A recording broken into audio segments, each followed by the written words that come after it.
I did this before. So how can we test the mics? Yeah, right, yeah, as long as I'm streaming, and as soon as this comes live on the screen, then you can try. Actually, you can try talking with one of them now, and then I should hear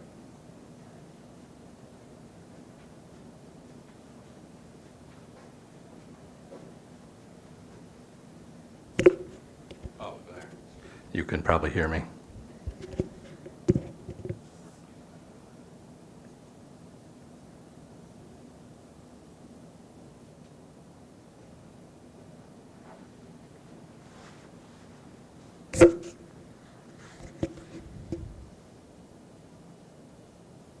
Could you hear that first one?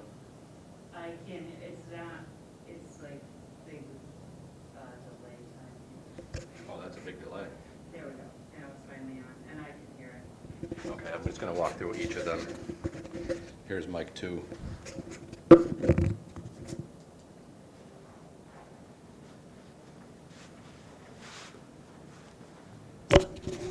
And mic 3.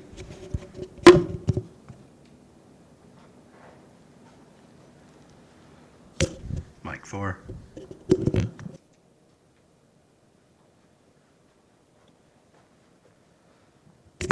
Mic 5. Now I just heard you say, now that's a big delay.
this is like a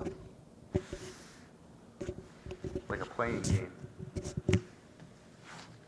So the Your mic should be off at the moment.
And I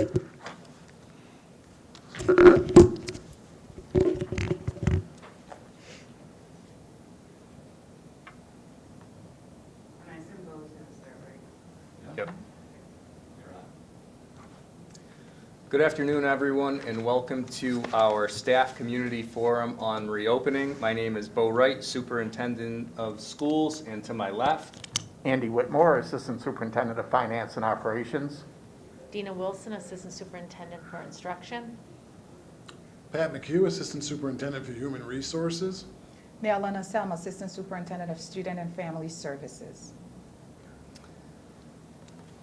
So now that we've all had our introductions, I want to say that we want this to be an interactive session, so we encourage you to submit your questions through the live chat. Any questions that aren't able to be answered because of time, or questions that you may think of after the session, please submit them through the question box on our website. Before we begin taking questions, I just want to provide a little context to our conversation that we're going to be having today. So as you know, last Thursday, our district came out with a plan to fully reopen for 4-day-a-week instruction for grades kindergarten through 12. And 24 hours later, we received new guidance from the State Department of Health, which threw a bit of a wrench into things. And so we spent the weekend and the days that followed seeking clarification and making amendments to our plan. After going through that process, we announced last night that Rush-Henrietta will be bringing back hybrid students in grades K through 6 starting April 19th, this coming Monday. Students will attend school on Monday, Tuesday, Thursday, and Friday in person, and Wednesdays will continue to be virtual.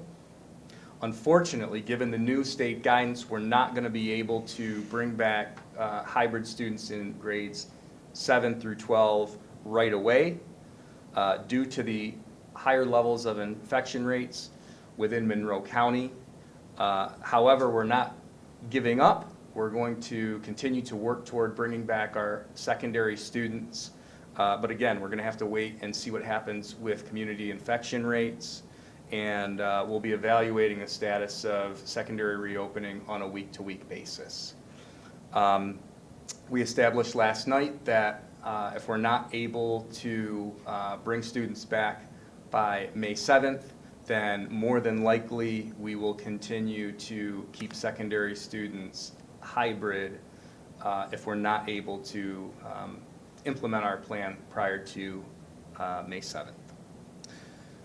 You should know that tomorrow and Friday are scheduled as asynchronous days for students, and that is because we want to provide time for teachers, staff, and administrators to prepare for this transition. A lot has to happen in the way of instructional planning and preparation as far as this physical space goes, and so we want to make sure that folks have enough time to do that.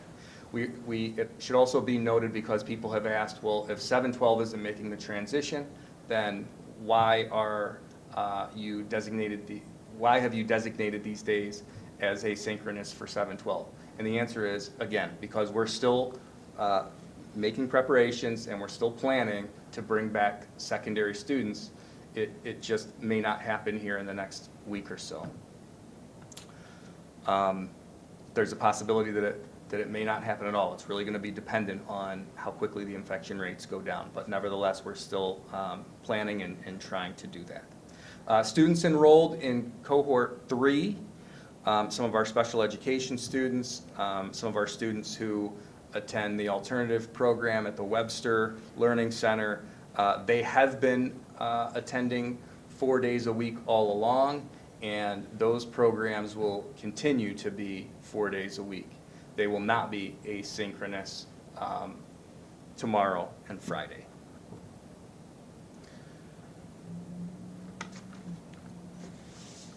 Some key points that I want to reinforce from the new reopening guidance and for our plans to reopen here. One is that masks are going to continue to be worn. Short masking breaks are permitted if distancing can be maintained in buildings. The State Department of Health is not going to be approving amended reopening plans. We did submit an amended reopening plan over spring break, but the state is not going to be approving them. They have empowered the local Department of Health to be in charge of enforcement, even though they won't be approving plans per se either. Distancing in classrooms at the elementary level will go from 6 feet to 3 feet. 6 feet distancing remain for the time being in high school classrooms. We will continue a distance of 3 feet with barriers in cafeterias, which is allowable under the new guidance, since we've been doing this and implementing this effectively, this practice, since September. Our transportation schedules have been changed in accordance with the new guidance. Snack time in elementary classrooms will only be accommodated in the classroom if it can be done at a distance of 6 feet. Otherwise, snack time will have to happen in the cafeteria or in a space outdoors. Music and physical education distancing has gone from 12 feet distancing to 6 feet distancing. Breakfast will be eaten in the cafeteria in all school buildings. And at this time, the new guidance does not require COVID testing for students and staff. At this time, I will open up the chat and allow questions of me and the team.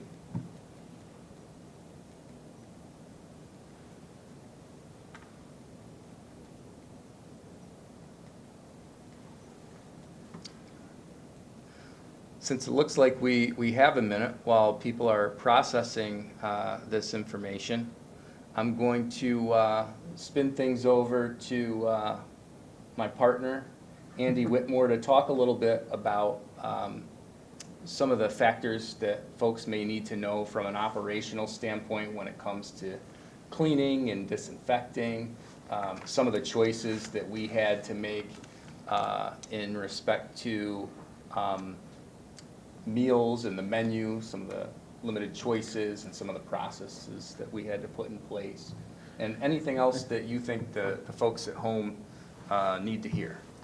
All right, thanks, Superintendent Wright.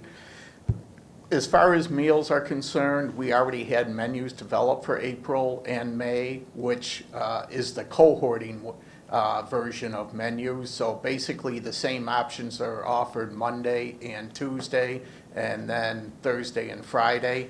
So unfortunately, we won't have 4 different menus during the week. We'll have 2 different menus, but there are multiple choices each day. Transportation will probably be the biggest change.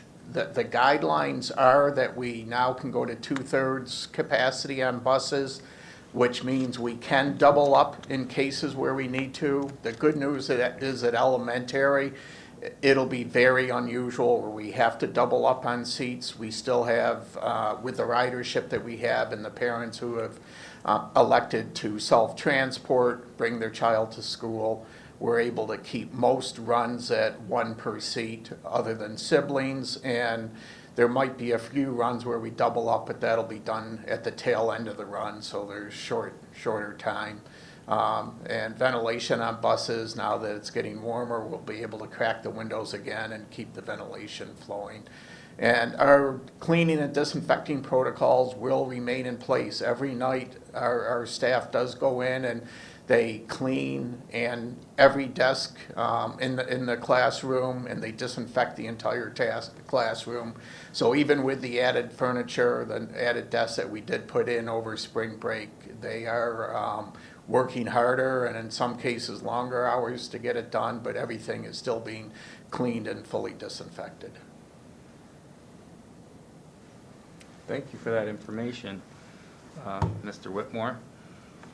Nerlon Anselm oversees a lot of our health and safety initiatives, and as far as our COVID prevention measures, has overseen a lot of that. Anything that you want the folks at home to know? Sure, especially the employees. Although we will not continue COVID-19 testing in the school building, but we have been also offering COVID-19 testing at the top for any district employees. That will continue. The only thing that will stop is the testing that we were doing every 2 weeks per month in the school buildings. But at the district, at the top, we will continue testing on Wednesdays. Okay, thank you. We are starting to get some questions in the chat. One is, will Lexon shields be used in the classrooms? Would that allow students to snack in the classroom, since it would be the same as eating in the cafeteria? So that's a good question. Our initial plan called for fully reopening K-12 and using Lexon shields not only in the cafeteria but in classrooms.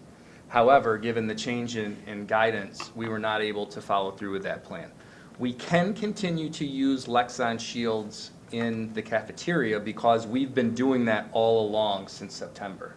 That's been part of our initial reopening plan right from the start of the school year. However, districts, if you haven't been using barriers, whether it be in the cafeteria or in classrooms, then you can't begin using barriers now as part of your spring reopening plan. In place of guidance, or I'm sorry, in place of distancing. So it's not that you can't use Lexon shields at all in a classroom, but you can't substitute them for 6 feet now 3 feet of distancing if you haven't been using them all along. So in short, yes, we can use Lexon shields in classrooms. We have them here, and if principals or teachers request them, they can be used.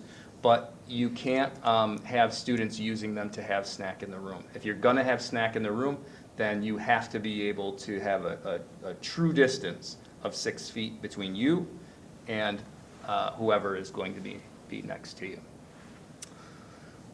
Here's another question. We were told today that students could not have any masking breaks or water in the classroom. Is that the case? That seems unsafe as weather gets warmer. Another noted that in their school, drinks were allowed. So this gets a little tricky, okay, because as we're talking about masking breaks in a classroom, again, there has to be 6 feet of distance between someone taking a masking break and the person next to him or her. So you can provide a masking break in a classroom, but it has to be a situation where you've created the appropriate distance in order to do that. Otherwise, if you know that can't happen in a classroom space, then in order to take masking breaks, then teachers will have to bring students to a place like an outdoor space or a wide open space where they can take a masking break. As far as drinks go in the room, the same rules would apply in terms of distancing, which makes it very, the same rules would apply as far as distancing goes when you're eating in a classroom. So you need to have 6 feet distance between you and the person next to you. The cafeteria, as I said before, is a little bit different. You can be at 3 feet with a barrier, and the reason that that's allowed is because we've been doing it all along, and it's a part of our initial reopening plan. Nurlan, this looks like one for you. This is, will temperatures be taken for students who don't do the Raptor screening? And there appear to be some mixed feelings about that. Yes, at first, we were hoping to be able to discontinue that, because if you recall in August when we were doing this community forum, one of the things that we had encouraged parents is to be a partner with us. And the Raptor screening is one of those questionnaires that are encouraged to be done at home. Why is it encouraged to be done at home? Because it is preferable if a child is exhibiting symptoms of possible COVID, the parents can keep them home so that they don't even step foot on the bus or come into the building. However, as we know, we've been struggling with that. There are some parents who have been diligent about that, and we thank them. But there are some who are repeated offenders who are just not completing the Raptor questionnaire. And so we were hoping to stop that temperature checks just because we are doubling the students, and we wanted the school nurse teachers to have the opportunity and the time to deal with the number of students in a classroom, in the building, sorry. And for that reason, we wanted to take that away, but we were told that we cannot by the local health department, that whoever does not complete the questionnaire, we must at least do some temperature checks in the building. So that process and procedure that has been in place since August in the building will continue. Thanks for that, Erlan. Our next question is, will the 7th through 12th graders revisit the probability of a return weekly? Will it be an email to families and staff or a district robocall if and when it's go time? Well, we're gonna, as I said at the very beginning, that's what we're working toward, is a situation where we can more fully reopen grades 7 through 12. But it's an impossibility right at this moment because of the high infection rates that we have here in Monroe County. So we have to wait for those infection rates to go down until we can consider reopening for secondary schools. But we will do our best to, if we're in a situation where it's quote unquote go time, then we would give families as much lead time as possible. As we said before, we'll evaluate it on a week-to-week basis. We'll keep families updated through e-news, and in the event that we can reopen, then we would make sure that folks have the information that they need. Probably a mixture of e-news coming from my office, e-news communications coming from the principals, and possibly some robocalls and even some Facebook posts and things like that as well. Our next question is, if athletes can play games without masks and students can double up in bus seats at times, then why can't students sit at desks 3 feet apart without masks for snacks, drink, and mask breaks? Or be seated that distance at high school? And what I would say is this, and this is something that we as superintendents have pointed out. I think that that's a fair question. There have been some inconsistencies in the guidance that school districts have received. But nevertheless, we have to follow the guidelines that come out from the state. I mean, it's allowable for student athletes to wrestle unmasked. However, it's currently not allowable for students to sit 3 feet apart in a classroom and drink a bottle of water or eat a snack. It is not allowable to bring high school students back inside of 6 feet. So I understand the sentiment and possibly even the frustration in seeing some of the inconsistencies in the guidance. But as school district leaders, we have to make sure that we comply. So, like I said, while there are some inconsistencies, we have to make sure that the plan that we submitted and the plan that we implement adheres to the current guidelines, which probably isn't the answer you want to hear, but nevertheless, it's the truth and our current reality. Are parents going to be informed about new rules for drinking and snacks? Yes, we will make sure that parents are informed regarding those new rules related to some of these things we're talking about with drinking and snacks. I know that will be a bit of a change, especially for younger students. All right, most of the preparations that we've had to make are related to operations, student safety, Anything that that folks need to know related to instruction or staffing? Dina, is there anything that you would want parents to know related to the instructional program? I will say this, we don't anticipate many changes instructionally, but there may be a thing or two that folks should be aware of. No, at this time, the teachers are very excited to have students back 4 days a week in our kindergarten through sixth grade program. Our teachers are utilizing the next 2 days to appropriately plan for that, and our principals will be working closely with them. Any minor changes that needed to occur to our district assessment plans have been communicated out to the respective teachers through the directors. So any information that needed to be shared to make any sort of adjustment has been done through principals and directors. And if there are additional things that teachers think about, we encourage you to contact the principal, and if it's a program question, to contact the program directors. We think we've thought through everything, but you know, when you actually get ready to roll with something new, there's always a few things that do pop up once in a while. And if that is the case, I encourage teachers, staff members to reach out to principals and directors to ask any questions. Okay, thanks. Pat, anything to add from an HR standpoint? Yes, thank you, Superintendent Wright.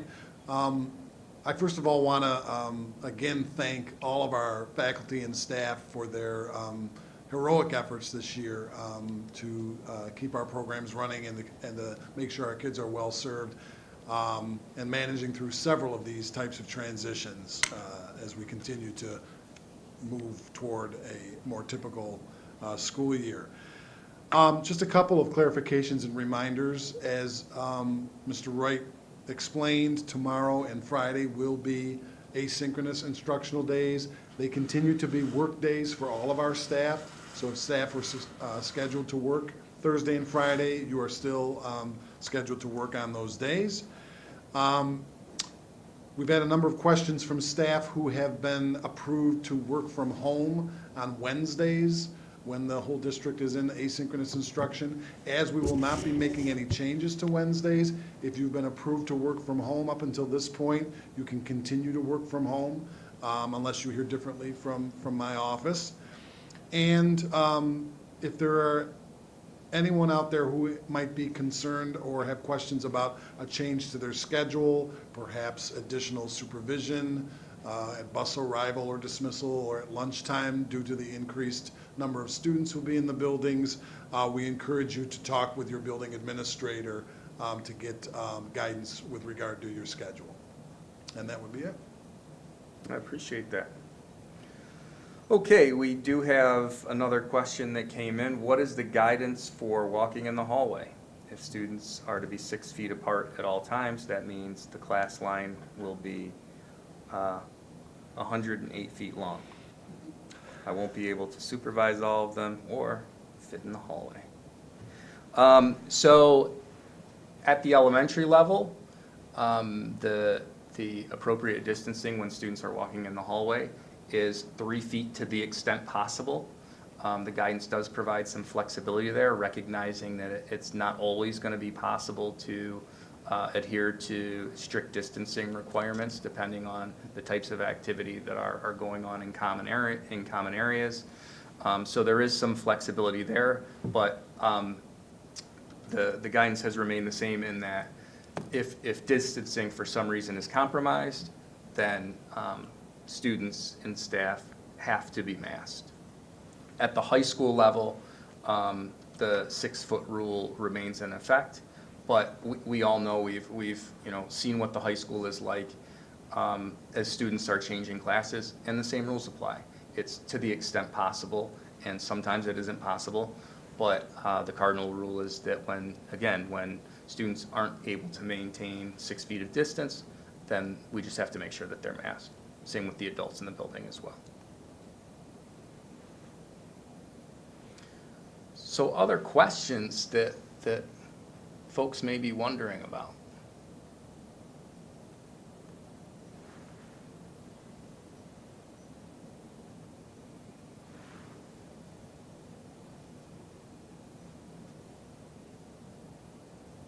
I want to second what Pat said about the appreciation that we have for all the work that everyone has done in a year that's been unlike any other. We truly appreciate the efforts of our teachers, our staff, our administrators. I know that there's probably mixed feelings as we look to reopen, probably excitement to welcome our students back, but at the same time, probably a little bit of anxiety in terms of dealing with some of the unknowns and guidance which is very new, and some challenges that we'll have to figure out, and probably unknown challenges that we'll have to figure out once students get here. But again, we're thankful for all that you've done and all that you continue to do in the service of our kids. All right, it looks like we do have some additional questions coming in. Class sizes will likely double. While you might have the necessary square footage, 25 kids in a classroom won't pass the eye test. Will class sizes be adjusted? How tight of a fit is too tight? So I can say this, you know, the distancing requirements in a classroom are the distancing requirements in a classroom. So we have to be able to, you know, I was in buildings today, at the elementary level, those class sizes average about 23. We were able to fit desks in there. I was in an intermediate school. And so we were able to fit all the desks in there comfortably, adhering to distancing requirements. So I think, you know, in most classrooms, we can probably fit around about 26 or 27. Yeah, 26 definitely. We may have to take out excess furniture or some of the extra things in the classroom, but we should be able to fit 26 comfortably. Yeah. So, you know, even if you have a classroom where you have, you know, 25 children in the room, then most of our classrooms allow and have the square footage to accommodate those desks and adhere to appropriate distancing. And in the event that we can't, then we would have to, you know, probably split that classroom or resort to some other measures in order to make sure that we're in compliance. Let's see, will students at the primary level be able to use cubbies to store their backpacks and lunch? Does anybody want to speak to that? That might be one we have to follow up on with principals in terms of where backpacks are going to be stored.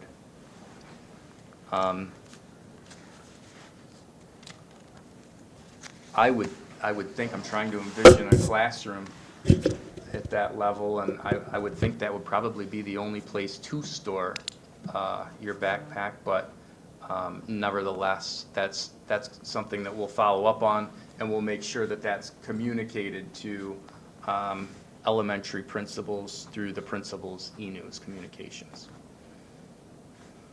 What voice will parents have when they find out the new guidelines about no drinks and snacks in the classroom? I anticipate that parents will feel this is not a good learning environment. Well, as I said before, you know, we're doing whatever we can to get students back in school. That is our top priority.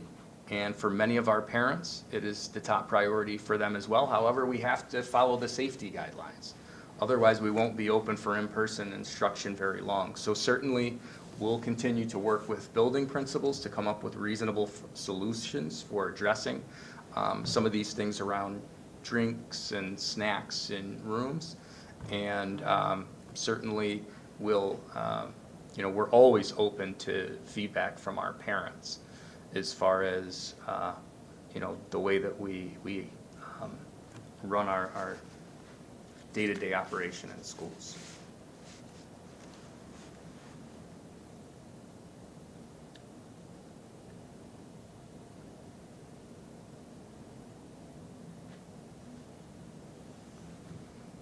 Let's see, do we have any other questions coming in?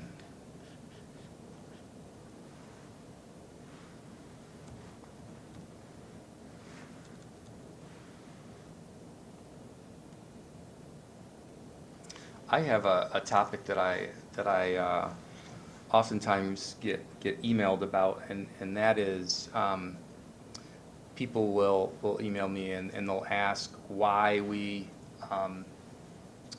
kept Wednesday as a remote learning day as opposed to bringing kids in 5 days a week. So while we're waiting for other questions to come in, I think it makes sense to address this with folks. And some of our employees may know this already, but it comes up.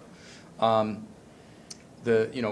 of the fact that we still see value in teachers being able to use that time to serve students that need it remotely through small group intervention, and the fact that, it gives us an opportunity to manage the physical space in buildings, to disinfect and to clean and to move things around without kids in the building. The major impediment to bringing hybrid students back 5 days a week was that we would have had a 4-day-a-week schedule essentially in the remote learning academy, and then we would have had a 5-day-a-week schedule for in-person instruction with hybrid students, and we share staff between those two models. And so you can't share staff when you have two different models working, and so those are the reasons that we ultimately decided to go with 4 days a week as opposed to 5. It looks like we do have some more questions in the chat here. Will students at the primary level be able, okay, is that the same question? Okay.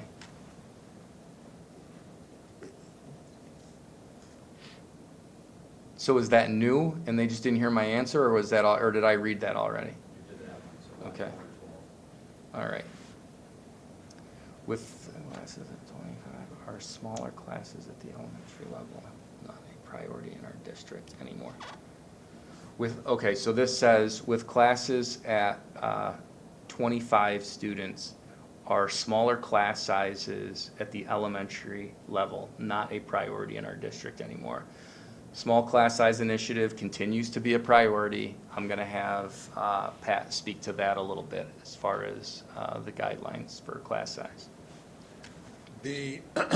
We always staff our K-6 classrooms to the board policy guidelines, the district regulation on class sizes, and we did so this year. In fact, we re-staffed when we made the transition to second semester to balance some numbers in both the hybrid and the remote learning academy classes to make sure that all classes were within the guidelines, which call for a maximum of 18 at the primary level and 23 at the intermediate level.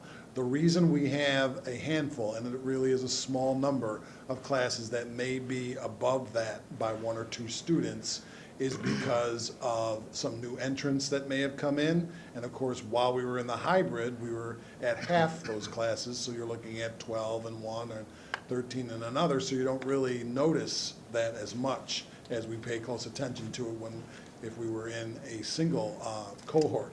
So there are a couple of instances in one of our buildings where those numbers are above the maximum. But yes, absolutely, we staff to those guidelines. We're continuing to do that as we plan our staffing for the fall, and those guidelines are very much in effect. All right. Thank you for that explanation, Pat. We did have another question come in. Knowing that this is a week-by-week decision, will there come a date when we won't open fully at the secondary level this year? As I said before, I think if we get to a point where we can't open beyond May 7th, then I don't believe that we would reopen based on the conversation that we had last night with the board. I think if we can't bring students back within the next 3 weeks, then we would more than likely continue with the hybrid model at the secondary level.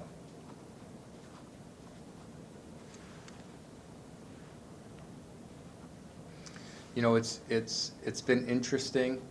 I hear a lot from employees. I hear a lot from parents. I get emails from folks quite frequently, as you can imagine. And, you know, there have been employees and parents who want to reopen desperately, and then there have been people who had concerns about moving in that direction. But we felt strongly that we needed to get students back in school as soon as we could do it safely.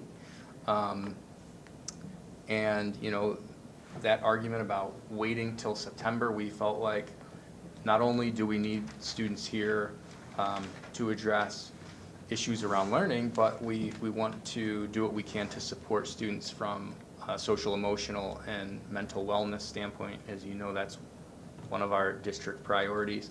And we also want to get students and families and those of us within the organization reacclimated to a typical school situation again. You know, I think bringing students back this spring will position us in a better place to have a handle on what students are going to need, to look at what schools are going to need, and I think that we can hit the ground running for from a planning standpoint this summer, so that we can open our doors in the way that we want to in September.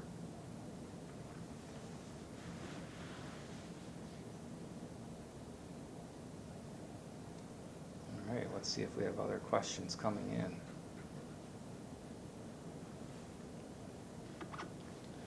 I'm going to make one last call for questions, and then I suppose that if no one has any other questions, then maybe we could close the session out a little bit early, and the folks that are tuning in can go enjoy some of that beautiful weather. You folks, unfortunately, won't be able to, because you'll be here with me preparing for our next session.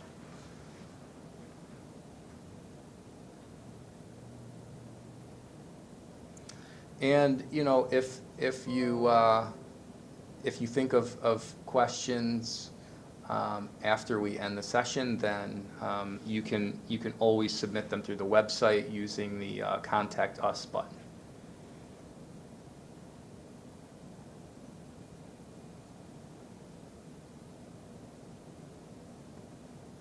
Okay, we'll give it a few more seconds, and if nothing comes through, then we'll make the assumption that we've answered all your questions for the time being.